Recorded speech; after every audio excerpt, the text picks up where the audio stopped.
to be a part of this project is huge. It's a massive privilege. I hope you're getting a sense of the atmosphere right now, but we're in Jamaica, we're in Kingston, we are being guided by Ziggy, Bob's son. We have Neville, who's the art director, Bob's art director. We have a real sense of the man and the community which he was a part of. And so it's massive. I mean, Bob Marley's touched everyone's life in some way, even if you're just like walking through a shopping mall and you hear his music and you're like, what is that? Or you're a huge fan, you've lived and breathed his music forever, or you're somewhere in between. He's sort of touched everyone's life, and so this movie, it's about time a movie was made to celebrate him and his legacy and the insane imprint he's left on this world. As far as the movie and the message, I mean, when better time, when does the world need Bob Marley's message more than right now? Kingsley Ben-Adir, that man has a lot on his shoulders right now, for sure. I think he's doing an incredible job, and hats off to him, man, because he is, he's taken on a lot, and there's a lot of eyes on him, and he's delivering. He's delivering and then some. I mean, I've never seen an actor so committed, so well prepared. I arrived on this set, obviously, many, many months after Kingsley was attached. I think he'd been attached to the role for like 6 months already. And his handle of the language and the character and the movement and the music. I mean, my first few days, he was just riffing in as Bob, in patois, in music, in kind of lyrics. I mean, he was literally he was so involved and so consumed by the character, by this man. He'd really tapped into something, and to play opposite that, from my point of view, is an absolute joy, because I have a version of Bob Marley in front of me. I mean, Lashana's an amazing actress. Obviously, we're very lucky to have her here, and she's bringing everything to Rita. It's magical. As you say, that sort of fortitude and steadfastness, but also deep warmth and a compassion and something which matches Bob's sort of inherent goodness. You know, there's not very few people who would be suitable to play a life partner to Bob Marley, and Lashana has something very special off and on camera. I mean, Ray's on a journey, isn't he? He's doing very well in a short space of time, and I love the guy. He's a very, very He's a good presence to have on set. You know, film sets can be quite fractious. There's a lot of strong voices, a lot of people, and at its best, it's collaboration. It's wonderful kind of alchemy of creatives all coming together with a shared goal. And if you have good, calm, compassionate people at the top, like Ray, like Robert, like Kingsley, that energy filters down, and you know, those heads of department really define the tone. So yeah, we're lucky to have someone like Ray. I mean, as far as the way it's shot and the kind of tone of it, a biopic about Bob Marley would not want to be big, shiny blockbuster. I mean, it just would be incongruous with the man. You know, he was so unmaterialistic. His whole message was about people and one love, connection. It's very special to have Ziggy here, not just from a practical point of view, because he's there on hand with first-hand knowledge of the man and the family and the world and what we're trying to create, which is authenticity, and we're trying to honor and do these people and their relationships and their lives justice. So, you know, Ziggy's the ultimate barometer for that. So we have that very, very important practical aid, but it's also just beautiful. It's very special to have him and see him, I think, enjoy the process. I feel like those guys, Neville and Ziggy, I think they're proud of what they're making, which makes us so proud, and it emboldens us, and to have their approval has been invaluable. I think I just had to get my head around what my feeling is when it comes to playing real life characters, which is that it is about the essence of the person, not being an exact copy or trying to do a mimic. But for some reason, when it came to Bob, my instinct was I wanted to be and look as close as I could to him. But I think it was just something to obsess with that I didn't really have that much control over. But if it was me looking in from outside, I would have been saying all the things that everyone else was saying to me. It's like, it doesn't matter about this and that. It's just about the essence. It's just about the essence. What's interesting about Bob is that to find his vulnerability in a way that felt truthful took a lot of nuancing. You can't just put Bob in a scene where he's crying because it's not real. And that was the instruction from Jamaica. Bob's not soft. Bob's not soft.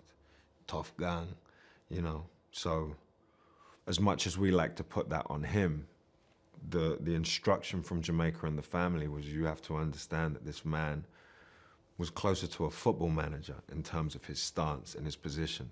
This is a guy from the street. Yes, he's vulnerable in his music. And yes, when he sings, there's nothing like it. And his lyrics are an open book. But as a guy, trying to find stories about when he was vulnerable around other people, you know, that was like so much of the research was that. It's like, who did see him cry? When was he? In private, who was he? So Ray and I, we really had to explore that and talk to people. We needed a lot of help. We knew what the journey was, kind of in a rough sketch. And so we had an incredible head start. And we worked all the scenes. We worked them all tirelessly, and we came to a lot of conclusions about what we wanted to do and how we wanted to represent Bob and Rita in the film. And it was about making sure that it held a dignity and a maturity, and that a lot of unspoken could speak a lot more. Trying to create a sense of a kind of bond that transcended friendship. That the romantic side of it wasn't something that we needed to explicitly show, but that somehow, some way, we would create a feeling of two people who have known each other for 20 years, maybe.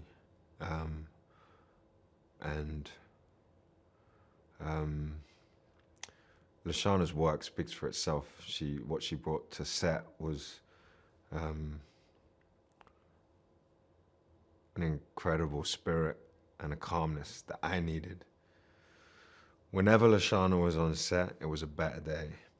It was a calmer day. It was a more focused day.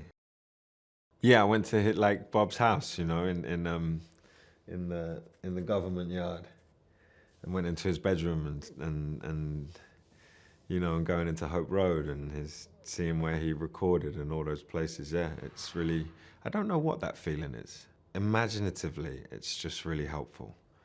So it's just activates your imagination in a way I think that's helpful. When Bob's singing, the reason why no one can sing the reason why he can't be recreated is because he's singing for his life.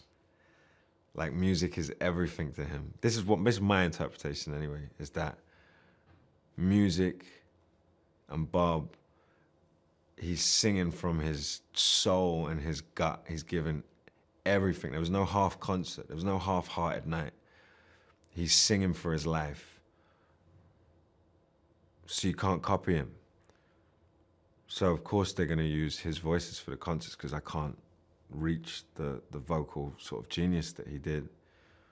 But what I can do is the effort or the attempt to, you know, try and put the same amount of passion that Bob did into those concerts. It's really all about meaning for him. Like he's really trying to communicate something through his message and his songs.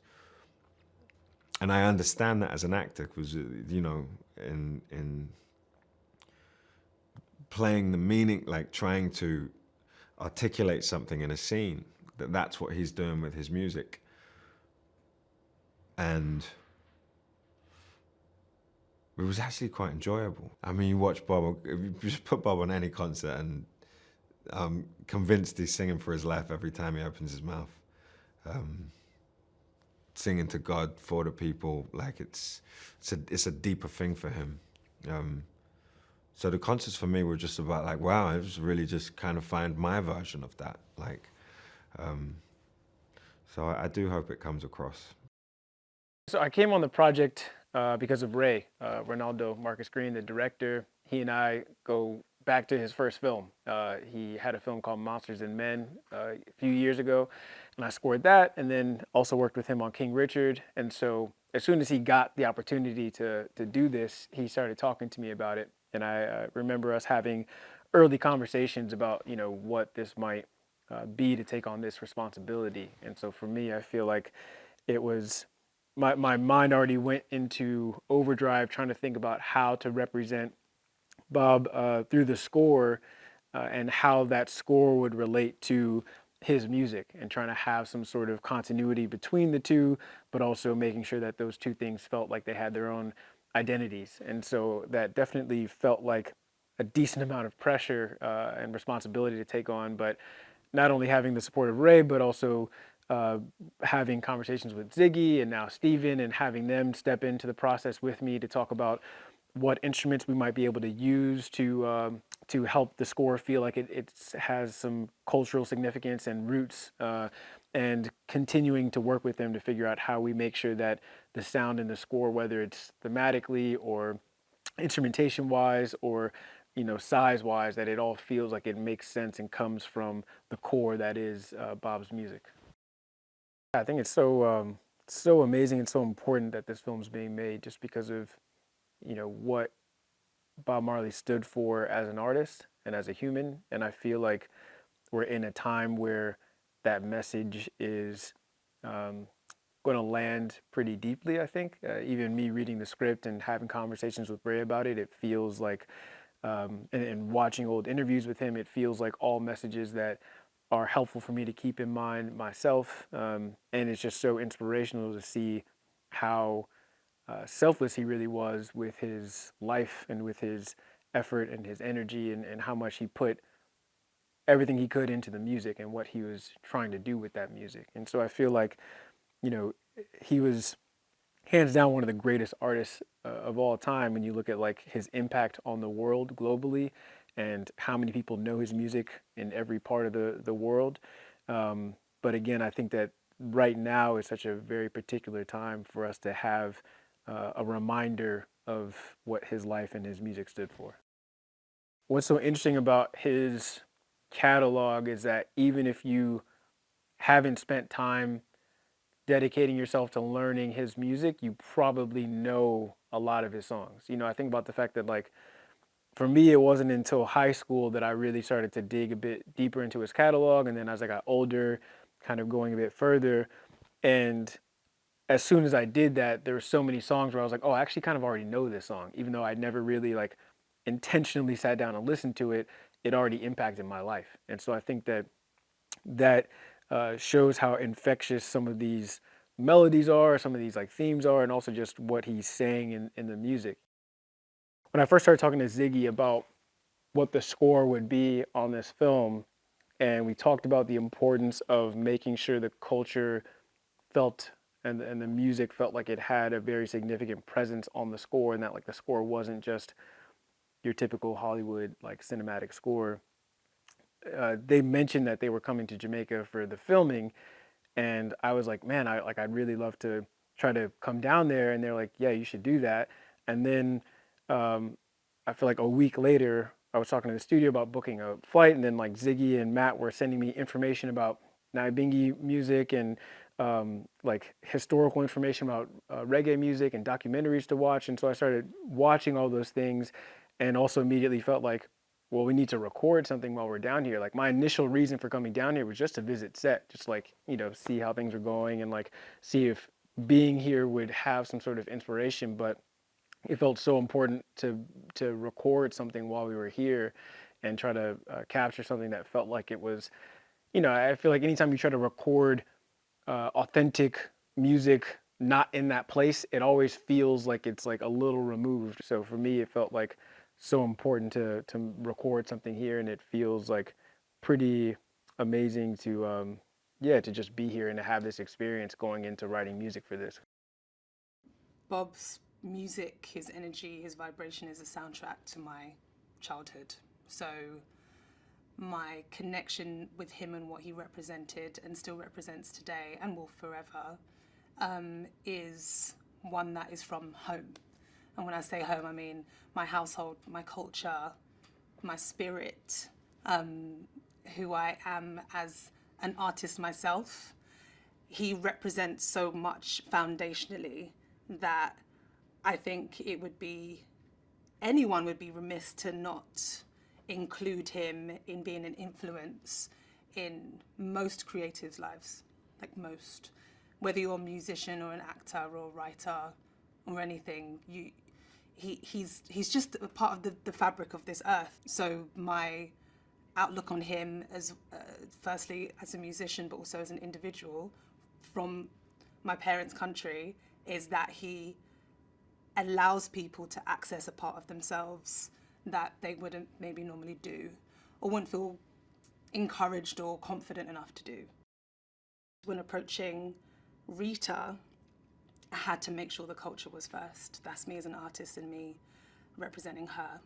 I had the honor of spending some time with Rita at her home. And it was the most peaceful, wonderful, connected time that I've been able to spend with someone in research. I came in as someone who really wanted to show Rita that I was the right choice and I was going to do right by her, and I take this seriously, etc. And then as I spent time with her in this peaceful, wonderful, rich, calm setting, and I do that because being with her just feels so grounded. I was reminded that I'm a vessel for her.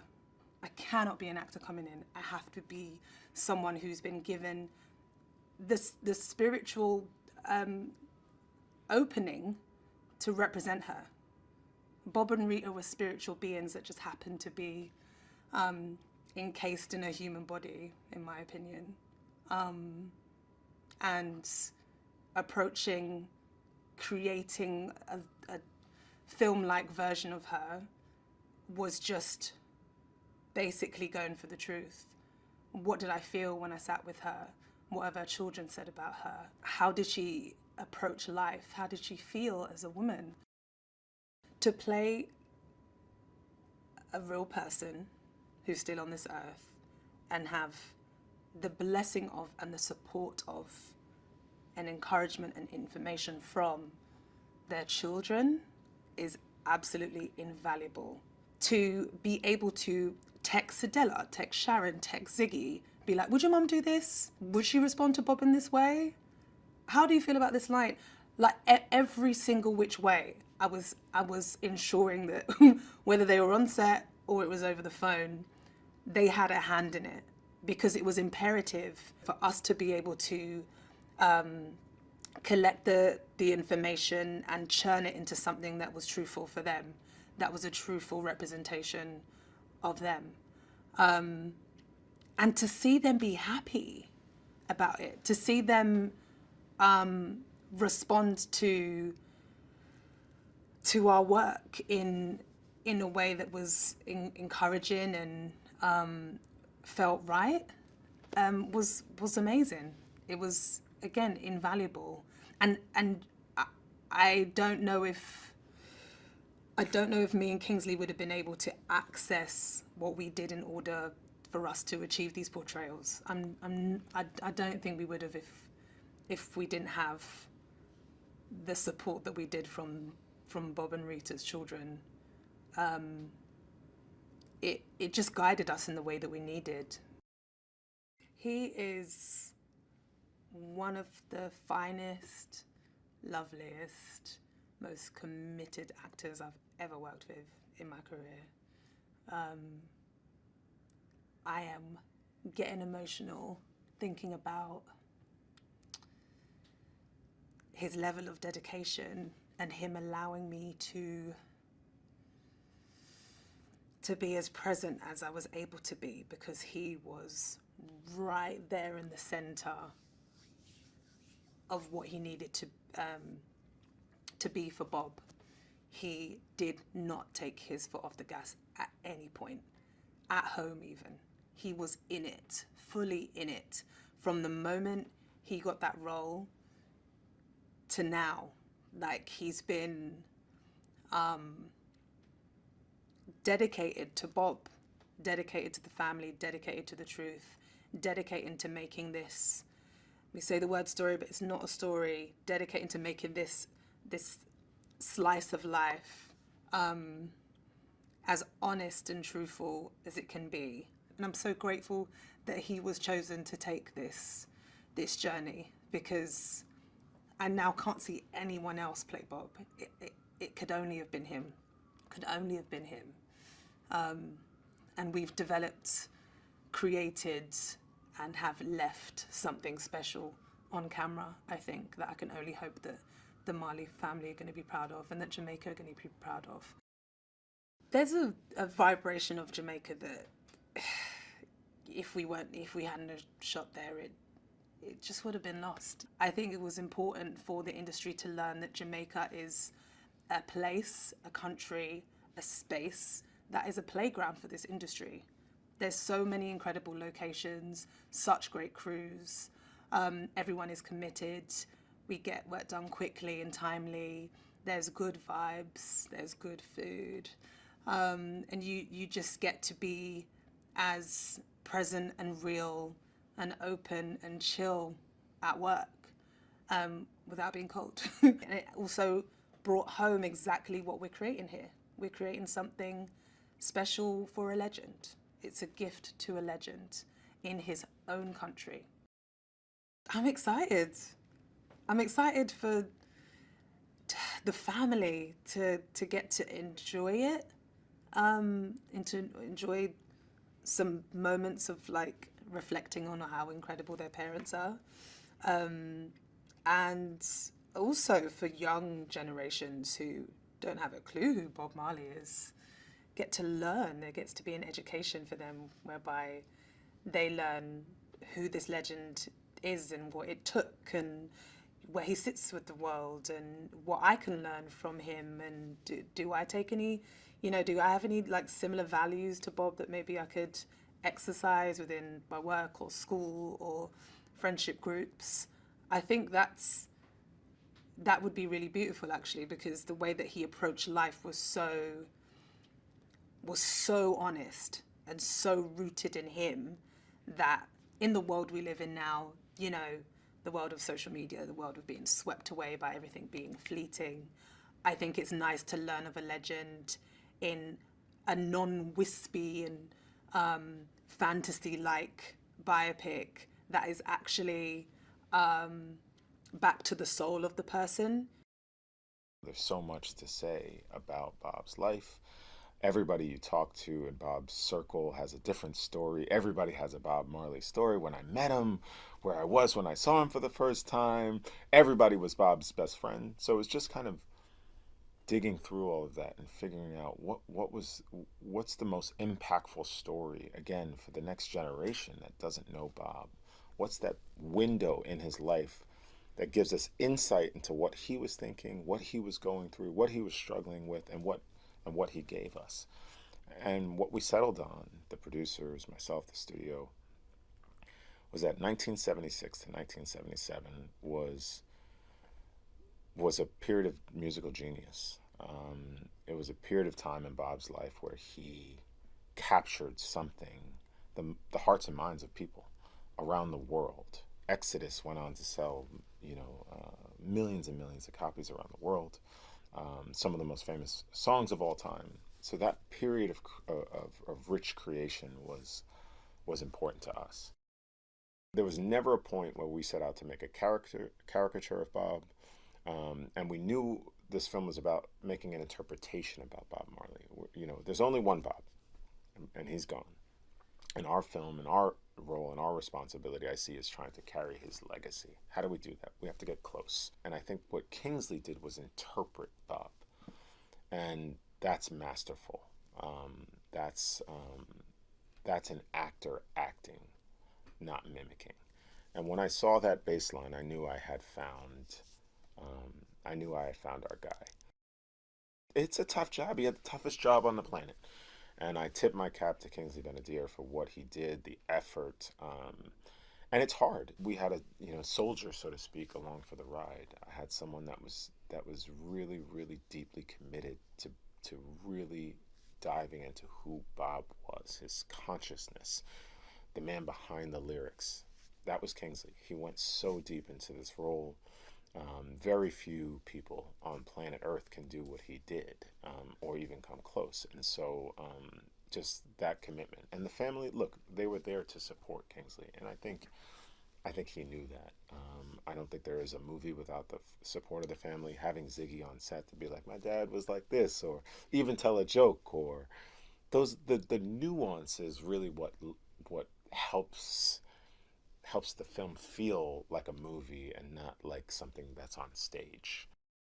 Having Ziggy Marley on set was absolutely critical to me in the filmmaking process. I had a brother, I had a soldier, I had a friend, I had somebody that I can count on, not only as a family member, but as a true producer. Ziggy was there at 5 o'clock in the morning when I got there. And so knowing that you had that level, nobody was phoning it in. There were people that were there. They were there every single day to make sure that we were making this film authentic. From the voices to the costume to production design, things in the background. Nothing should feel false or fake. He wouldn't walk like that. He wouldn't talk like that. That level of detail is critical, because any false note takes you right out of the movie, right? It makes you feel like, I'm not sure. Whether that's you're playing, I'm not a musician, right? So I have to count on the musically minded folks to say, he's not playing the right key there, the chord's off, or I don't know, maybe he's right under. It sounds good to me, but it's not right. So I had a lot of people helping me make sure that I wasn't messing up. Lashana Lynch is a generational talent, much like Kingsley Ben-Adir, an unbelievable talent. There's natural talent, and then there's what she's able to portray on screen. When I saw her tape, I thought I had seen her in a few roles before, and I thought she was exquisite, and no less exquisite in this film. She takes everything to the next level.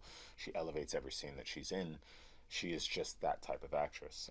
It's presence, it's perseverance, it's commitment. Unbelievable. I know that she works so closely with Cedella and Faye Ellington, who's significant to our production, on dialect and understanding what Rita was like, what role Rita played in Bob's life, and really doing the research.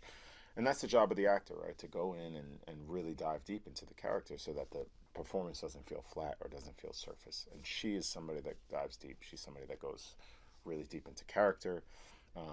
And deep understanding as to what role she was playing at that particular time in Bob's life. I think she does it exquisitely. I cannot wait for the audiences to see her and Kingsley together. They truly are such a magical pair together. And I think it was because of the beautiful struggle of making a film, right? When you have to go so deep into a character, into a performance, you naturally form bonds, and the camera picks up on that. The camera sees that. The camera loves that. Rita was a band member. She was with Bob every step of the way. She was also the mother of his children, and they had an amazing relationship together, a trust, a deep bond that I don't think a lot of people knew, myself included, when I set out to make the story. And of course, once I met the real Rita in person, and I saw her presence and her elegance and her strength, I said, okay, that's what I'm looking for. It was those characteristics when I was casting and found Lashana that I was looking for to capture, because I thought the world should know who Rita Marley is. She's the backbone in a lot of ways to the journey of Bob and Bob's family. And we would be remiss not to show that part of his life or show that dimension to their relationship and just how integral she was to their story together. So I think the world is going to be surprised to know Rita Marley. I think her legacy will live on. But I think she would say, look, it was all for Bob in a lot of ways. She made a deep commitment to that man which still lives on today, including this film. James Norton, unbelievable. Love James. What a great actor. Phenomenal actor. He really gave us a life to the party. I think he really represented Kris Blackwell so well. Not only does he look like him, handsome devil, but he certainly he played that role so well. You know, he's just somebody that's able to identify what a scene needs. He's able to say, hey, you know, what if I did this or what if I did that? And that's just working with a great actor. You know, they're able. They don't just run the pattern, so to speak. They're able to get open. He's able to get open. There's something very simple about the message of love. It's probably what the world needs today more than ever. And he was singing about it, 30 plus years ago. So just it encapsulates what his message is in all the songs, and all the strife, and all the struggle, and all the love, and all the pain, and all the joy. One love to a nation, one love to the world, one love for healing. It encompasses all of those messages, encompasses all of his albums, Catch a Fire, Going Back. All of his messages all about one love. And so that the simplicity of the message is actually quite complex. It's a lifespan of work in order to give people that type of healing, that type of let's all tap into something that we all have control over. And I think that's special. This is the first time I'm really involved in a movie in this deeper way, and seeing like under the hood how things happen. And so I guess it's happening what regular all the movies thing happen. You know, the producer will talk. We interview a few directors. We vibe with one. We vibe with Reinaldo. You know, and his idea and his vision and his youthfulness. We search everywhere to get a good actor for play Bob. You know. But you really need somebody who not just look, but can express that, can keep your attention when you're in the film. And so when we auditioned and I saw Kingsley, who plays Bob, he was the one who kept my attention. You know, and all of us kind of agree, say, yeah, like him keep your attention. We need somebody who will keep your attention for play Bob. So he did a really great job, fantastic job. Because it's a very heavy load, you know. It's a very heavy load for play a man like my father. So, him do good. Yeah, I mean, and then we have Lashana, who plays my mother. She's wonderful too, you know. So they make a good team. It's a good... The story is multi-layered. There's so much story within the story, you know. Like the music is multi-layered. So the story is really a work of art. It's a work of art. It's not just a movie. It's not just a regular old biopic. It's an artistic expression, you know. Kingsley do a great job in expressing my father in an artful way, a respectable way. Not trying to mimic, trying to express feelings and thoughts, and do it with a dialect that is not his natural dialect. So him do a really good job. Him capture the fullness, you know. And it was not just in like dialect either. It's like the mood, the idea, the mood of the film and everything, and what Bob was going through this time. I think him reflected on a much deeper level than as ever that I think a human being would go through. That we don't, there's nothing written about that. We don't know that, but we know human beings.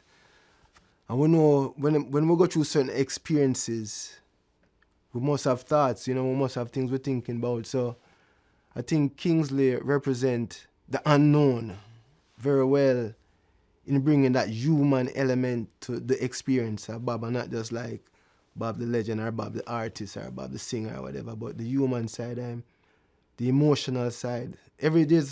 There's expression of different emotions, you know, which we like in the film. Funny stuff, serious stuff, violence, you know, because Bob is a multi-layered person, you know, so Kingsley did a good job to express that, you know. The One Love concert now, as me understand it, because I'm not a historian on it, but this is my experience of it. I've grown up around it and hearing stories and hearing people or whatever. And I was there, me and my brother Stephen was at the One Love concert too. So, the One Love concert now, so after a while, Bob in exile, some of the leaders of the, I would say the political operatives that were committing violence against each other. Some of the leaders of those people knew Bob, were friends with Bob on both sides. So Bob had friends on both sides of the equation.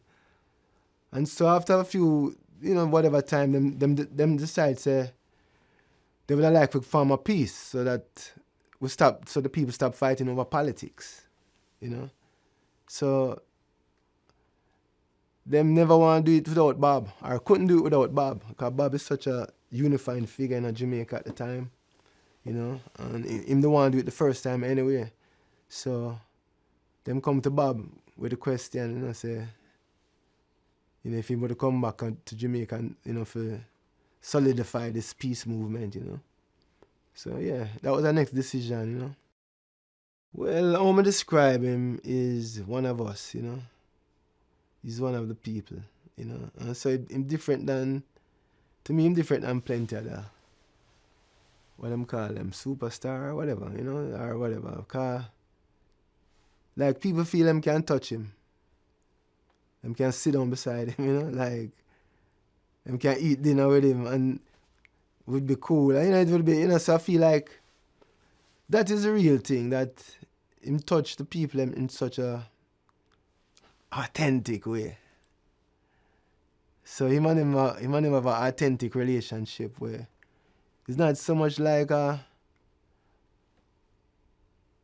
superstar, oh my God, but it's more like Bob my friend, or Bob my brother, or Bob my uncle, or Bob my father, what I say. So him have that kind of he has that kind of connection with the people that is different, So the influence he has on music, I mean, how me see that is the influence him have on what people say in the music. What ideas you put, what words are you putting in the music. I think that is what his influence is. Musically, people like reggae and them play reggae riff and whatever, but Bob, the consciousness that and the messages and the love that Bob have in his music, the words, what him say, that inspire a lot of people to try and be better human beings. Try and be someone who contributes something positive to the community.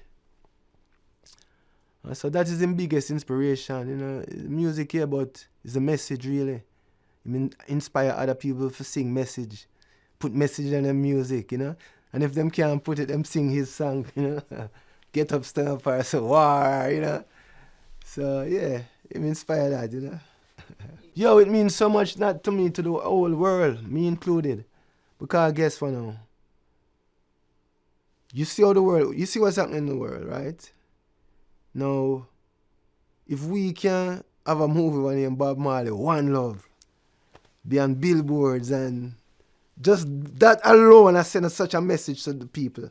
One Love. It's like with subliminal. If you just say One Love everywhere you go. Everything means something in this film, with this project. It named One Love for a reason. When that go up on a billboard, when it go up on the marquee or wherever, you see that it's a One Love. Just putting one love in your mind.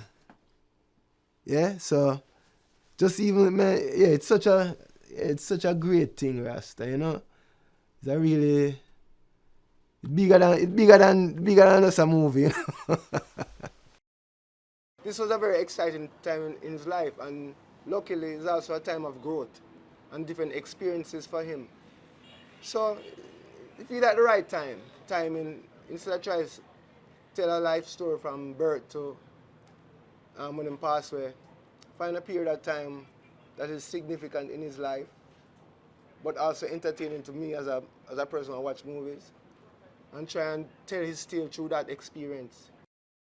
We really try to find him everywhere, all around the world. But Kingsley, when I saw Kingsley audition, it kind of is the one that kept my attention.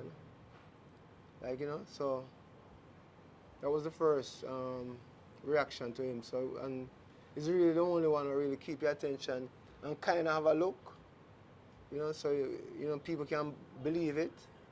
So that's why, and he's an artist too, King is an artist, and the commitment to the real thing is evident in what he has done, you know, so, and keep doing so. Him have the right spirit and energy and the respect and the commitment. This is like Bob here doing what he does. This is what he does. Yeah, bring people together, help people, help each other out. So that's how I see it really. This is another like of his productions, you know? And it's doing what it's supposed to do. Expose the message more, expose the music more, help people and shine light. That's the message, that's the movie. You know, shine light. That's the same message as Bob's message. So we're not doing anything different than what Bob would have done or is doing.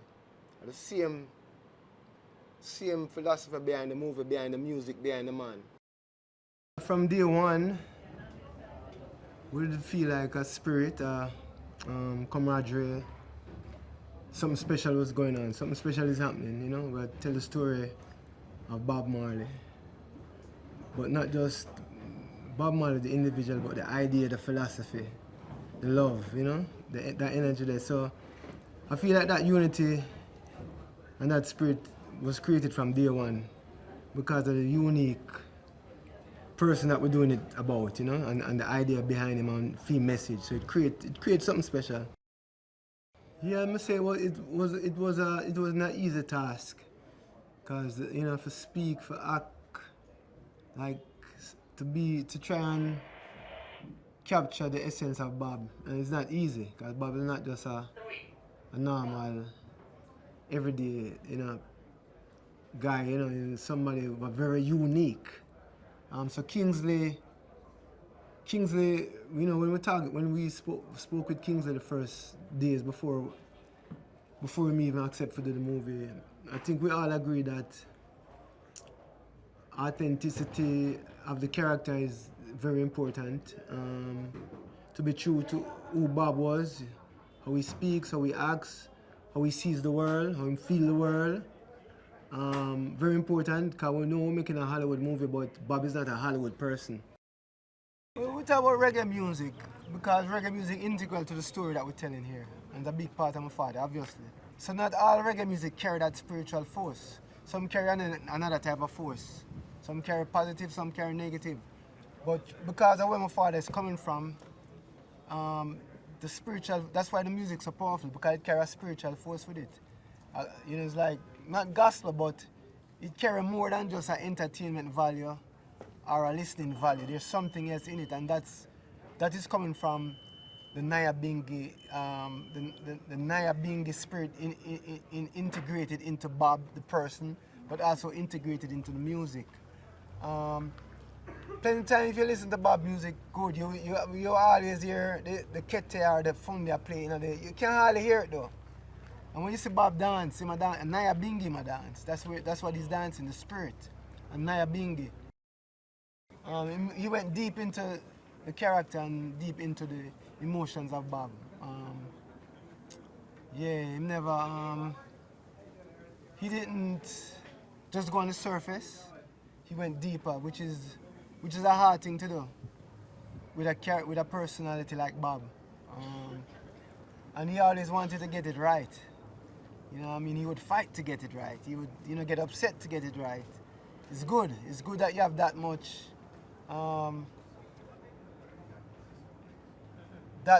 feeling about what you're doing, that you're gonna fight to do it right. So Kingsley did that.